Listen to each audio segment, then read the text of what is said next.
லஷம்சு எம்பகைலஹா an துதிரிக்கல் கமர வளல்லைலு சாபிகுன் Nahar வக்குல்லுன் ஃபீ ஃபலக்கி யஸ்பஹூன் என்ற இந்த வசனத்தை அல்லாஹ் சொல்லுகின்றான். இந்த வசனத்திலே அல்லாஹ் சொல்லும்போது குல்லுன் ஃபீ ஃபலக்கின் யஸ்பஹூன், அவையெல்லாம் இந்த கோள்களும் கிரகங்களும் எல்லாமே சேர்ந்து அதற்கு நிர்ணயித்த வட்டவரையில் சுழன்று கொண்டிருக்கின்றன என்று இந்த வசனம் சொல்லுகிறது. நவீன அறிவியல் இதை இப்பொழுது கேலக்சிகளாக பகுத்து பார்க்கிறது.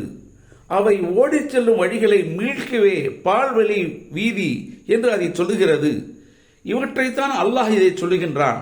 1400 ஆண்டுகளுக்கு முன்னால் சொல்லப்பட்ட ஒரு விஷயத்தை நவீன அறிவியல் அப்படியே தனக்குள் சுவீகரித்துக் கொள்கிறது என்று சொன்னால் இந்த வேதம் எவ்வளவு உயிர்ப்போடு இருக்கிறது என்பதை நீங்கள் விளங்க வேண்டும். அருமையானவர்களே, இப்படித்தான் இந்த தஃப்ஸீர் அஷ்-ஷாராவி அனைத்தையும் உங்களுக்கு சொல்லுகிறது. அந்த செய்தியை நாம் உங்களுக்கு தினந்தோறும் உங்களுக்கு வீடியோக்களாக கொடுக்கின்றோம், ஆடியோக்களாக கொடுக்கின்றோம். இது பின்வரும் இந்த சேனல்களே உங்களுக்கு கிடைக்கிறது. அவற்றை நீங்கள்